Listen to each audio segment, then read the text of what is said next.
Every now and then, I love being able to work on an older vehicle. It feels nostalgic, and sometimes it makes me feel a little old. This is a 1980 Triumph. You can see we have a convertible top. Customer brought it by looking for me to just get it ready for car show season. It is quickly approaching summertime here in Lancaster, and we are right up the road from Carlisle, and they have a huge amount of car shows every year. We love going and looking at all the different vehicles. And so what we're doing in this detail is just a good old cleaning. We're not doing a restoration. We're not doing any paint correction. This is single stage paint. We have some rust. We have some cracking to the paint that he's probably going to have it repainted in the future. So in this moment, what we're going to do is actually a rinseless wash and just a good old premium wax, just to try to bring out a little bit more gloss and shine. So today is going to be a super therapeutic day for me. We're going rinseless washing because our convertible top leaks a little bit, and because it is older, we've got some compromised areas on the paint that I don't want to use a pressure washer and potentially damage the paint even further. So we're going to share with you guys a fantastic rinseless wash to be able to clean your classic vehicle. We're also going to do a clay bar treatment, and I want lubrication. The rinseless wash that we use is going to help reduce marring on this older paint, and then we're going to apply a wax. It's going to be so bright you're going to need sunglasses. At least that's what I'm hoping for. Interior wise, we do have that good old-fashioned shag carpet. We do have suede seats, and suede is not a huge fan of moisture, so we're going to use dry foam, and we're going to just bonnet clean these seats. They are 40 plus years old. I'm sure there's been some spills and stains, and if I were to try to extract those seats, it's just going to reactivate 40 plus years of stains. We don't want that. So we're going to just do a quick surface cleaning of our carpets after we blow everything out, vacuum, and then we're going to apply dressings, UV protectant on all of our plastics. We've got a good bit of work today for us to do. Get our tires and wheels cleaned, get our bumpers and everything restored and protected. This is gonna be a fun day. It's a gorgeous day here in Lancaster, and I am ready to get to work. So let's go. So our wheels for this 1980 Triumph do look like they are factory, and it looks like they haven't been cleaned in quite some time, but we will have to be very careful with however we approach them. We also have some rubber bumpers as well as some rubber all-weather mats that we need to clean. And on our carpets, I normally slide the seat forward and backwards, and this one didn't want to move too much for me, so we're going to have to rely on compressed air to deep clean under our seats. In this back, behind the seats, it looks like our convertible top has spilled, and either this is glue breaking down or mold or mildew, but we need to assess that later on in the detail. All of our plastics look like they're in, for the most part, decent condition, but they are getting a little brittle and a little faded, so we're just going to gently clean all of the plastics on this interior and apply protectant. I'm not a huge fan of solvent-based dressings. Even though a lot of my customers of this era like to use solvent-based dressings, they will attract us, like you can see on the back here. So we're going to use water-based dressings and get everything blown out, vacuumed, cleaned, and protected.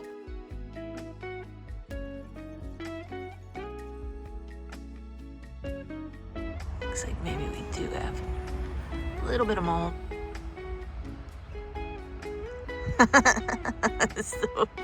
So distorted. I don't think that these were made for tall people. I mean, I can fit, but this would be tight. But I'm almost 6 feet tall, so thank God we have the convertible top down, because that's the only way I'd be able to clean this back seat. So we're gonna get the inside done first, and then we're going to gently put the top back up and then switch over to the exterior. But there's a little bit of process when you're my height working on convertibles, especially these little British convertibles. But good God, this vehicle is so cool. Let's go ahead and get started blowing her out. Now if I could just get out. Okay, there we go. Whew. Let's go. To blow out our interior, we're using the 10-gallon ultra-quiet California Air Tools compressor and the Auto Fiber Twister pneumatic blowout tool. It's not super powerful, and in this moment I actually don't want anything too powerful, but I do want to blow out the year's worth of dust from our carpet, so that way I don't necessarily have to be as aggressive brushing them out. I can blow them out. And yes, it is making a mess. A lot of you guys freak out over this. We do have a higher sidewall. We are blowing dirt all over the place, and it is a convertible top. We have the convertible top open. I'm gonna blow off the paint before we even do our wash. And I'm actually just trying to kind of move all the dirt into one general area, not necessarily blow it out of the vehicle. This can stir up some dirt, but you can very easily manage it with how you blow the air out. Now, even though blowout tools are fantastic at deep cleaning interiors, the only issue some of them have is that they can get clogged with dirt. And here's how you manage that. It's dirty, so now I just need to put in some water, maybe WD-40, but that should be fixed. We had some dirt, so I just wiped my hand over it. Spinning good. If it doesn't spin on you, just throw some WD-40 on there. But now we can put our cone back on and we're good to go. You just need to clean it in water every few minutes or so because it will build up a lot of dirt. Good to go. Another tool that I've been really enjoying is the mini Tornador tool. I find it's a little bit more powerful, but also it doesn't get quite as clogged as some of your more standard blowout tools like this. But I did have to be very careful when blowing out this interior because while blowout tools are extremely effective at deep cleaning carpet fibers, blowing dust from tight cracks that normally your brushes or maybe you can't access, on older vehicles like this, it can actually do some damage. So you want to make sure you're using your blowout tool at a safe distance and that you're not getting too close in behind all your plastics because it can damage buttons, it can break plastics if they are brittle. So you just have to take a more delicate approach when working on older vehicles. Speaking of delicate, to clean our upholstered seats, we're going to go ahead and use Stoner, their carpet and upholstery cleaner. This is a dry foam that is not going to put down a lot of moisture, but it can surface clean any sort of residual body oils or light soils that are on the seats. If we're doing heavy cleaning, that is where I would consider extraction, but we didn't have a lot of dirt, maybe just some spots with some stains, that this was perfect for this type of scenario to clean, fluff, and deodorize our seats.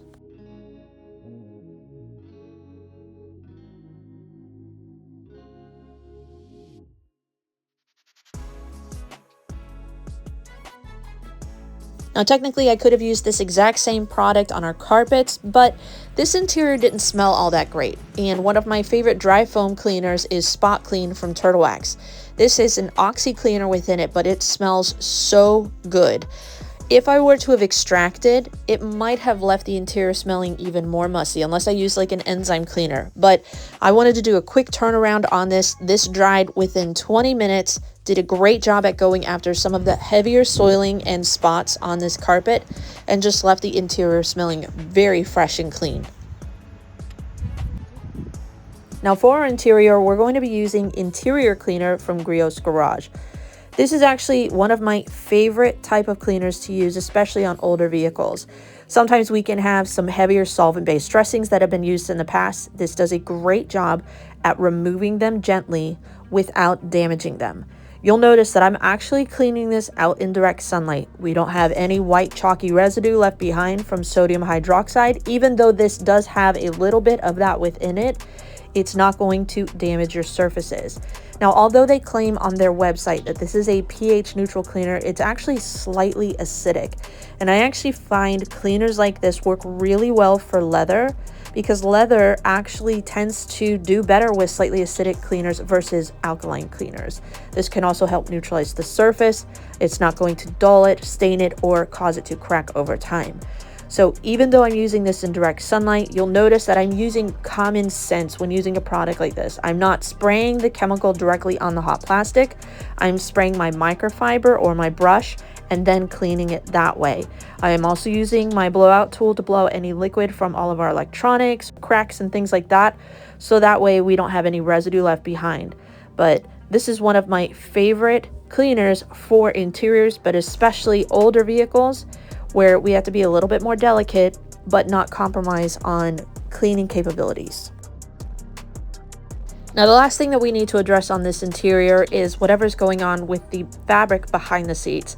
I don't know if the glue has just broken down over time, or because the convertible top wasn't airtight, we have some mold and mildew back there. So I did actually extract this back section with Royal Reflections Biohazard. It's an enzyme cleaner. Did a great job at cleaning whatever stains was going on this back section. So now we have blown out, vacuumed, and cleaned our interior. Now we can go ahead and get our tires and wheels cleaned. Now these wheels are 46 years old and they are a little bit more on the degraded side. So I need to deep clean them, but I don't want to damage them because I'm not looking to buy new wheels for my customer. So we're using Magic Wheel Cleaner from Koshemi. It's one of my favorite wheel cleaners to deep clean wheels, as well as Shine Supply Wise Guy. We're not going to necessarily go for perfection, but at least we removed tire bloom, any dirt that was on our tires, and then we'll put a water-based dressing on them at the end so that way they don't attract as much dust moving forward. You can see the color on these wheels has definitely faded over time. So my job wasn't to restore, it's just to clean without damaging.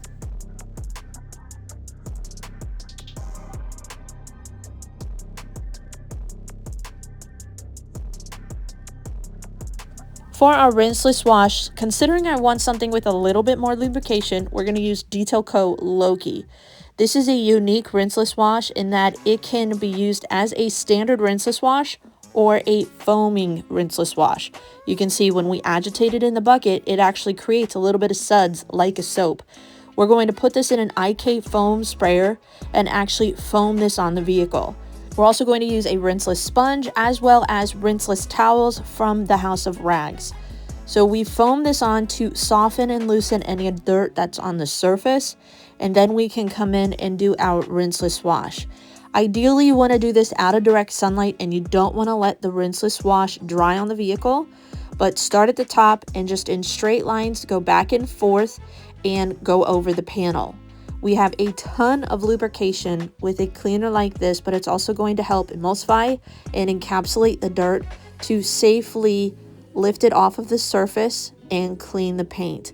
This is a fantastic way to maintain a vehicle that doesn't have a ton of dirt on it. Since this vehicle is not driven out in the rain and really didn't have a ton of dirt on it, this is the perfect way to just very quickly clean, but also give us a little bit more lubrication so that way we don't damage the paint. Now, even though Loki can give us a little bit more lubrication than your standard rinseless washes, the downfall is that that foam can sometimes sit heavy in your seals or just in tighter areas of the vehicle, but you can quickly remedy that by blowing everything out, which we will do at the very end, so that way we don't have any drips from our rinseless wash. Now, our paint did have a little bit of grit to it, so we also did a very quick clay towel treatment to try to, as gently as possible, decontaminate it.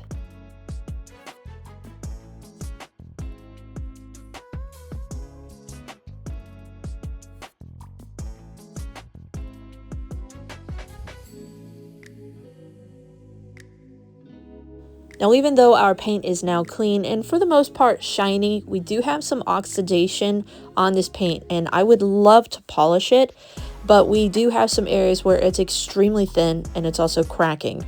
So instead of polishing it, we're going to do a little bit of car therapy and apply Phoenix COD Glossum Wax.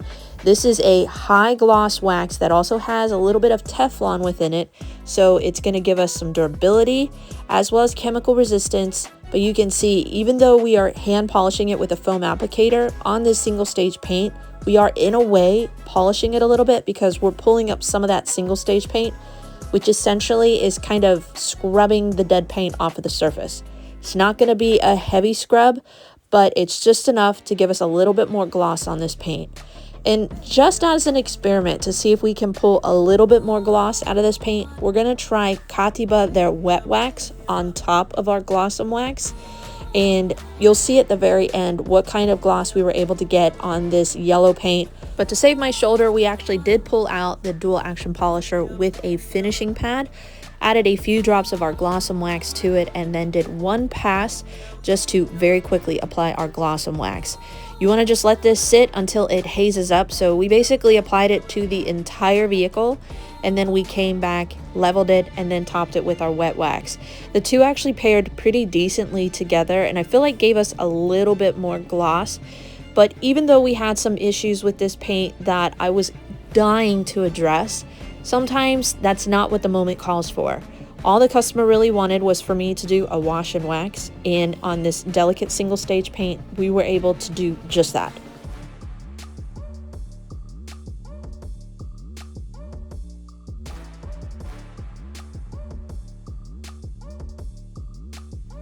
Now for this older convertible, we are going to apply some protection on the interior. We're using Turtle Wax's ceramic graphene inside job. This actually is going to give us an incredible smell on this interior. It has a little bit of a cologne smell, and you can see as we go in time lapse, as it dries on this plastic, it just gives it a really nice satin appearance. It's not greasy, it's not going to attract dust, but it gives us that critical UV protection that we need to help prevent sun damage and our plastics becoming more brittle over time.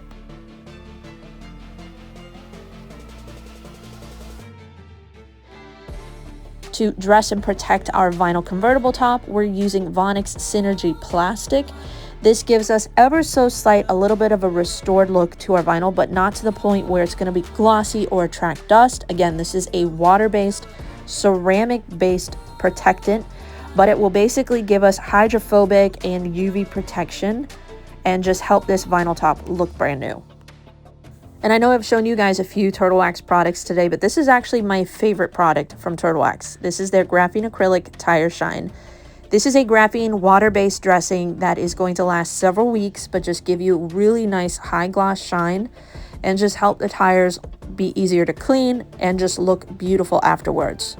The customer had a budget of around $375 for this detail. For that, we were able to safely and gently clean the interior, tackle any sort of trouble spots that we had, as well as do a safe contact wash, decontamination, apply a hand wax, and get this vehicle glossy and ready for car show season. We are all done with our Triumph. Honestly, this took about 4 hours for us to finish from start to finish. And we definitely ran into a few challenges, just specifically because of the age of the vehicle. Our plastics on the interior were a little brittle. I had to be very delicate with my blowout tool and with the chemicals that I used. You could tell we had decades worth of grime that we were pulling up. We put a quality dressing down, and honestly, this interior looks and smells really fantastic. On the exterior, we had issues with the paint that kind of limited what I could do. Would I love to polish it? Would I love to remove some more of that oxidation? Surely. But we had cracking in the paint. You could see primer in certain areas, so I know that our single stage paint, it was getting very thin, dangerously thin. Even what I did by using the DA to apply our Glossum wax, I could tell I had some paint transfer on my pad. With single stage paint, anytime you're polishing, you're removing some of that paint. That's why you see that paint transfer. So in a way, yes, we did maybe remove a light bit of that oxidation and the marring from our clay towel treatment. It did help, I think, bring a little bit more gloss to this paint, but we desperately need a paint job at this point because I can't polish to remove the oxidation. I can't polish to put a heavy amount of oil back into the paint. So what we did, I think, was kind of at the limit of what I would feel comfortable doing. Some of you might say, let me add it. I could bring it to a whole nother level. That's totally fine, but I'm not looking to pay for his respray. I just wanted to wash it, protect it, get it shined up, get it ready for car show season. And I think we were able to do that. Wheels definitely look a ton cleaner and brighter. Interior, we were able to address a few of the issues. So I think honestly, this vehicle is gonna have a great car show season. But hopefully you guys enjoyed this video where I share with you a closer look at some of the products that I use to transform classic vehicles. And yeah, I might use different products on vehicles like this versus what I might use on a typical daily driver.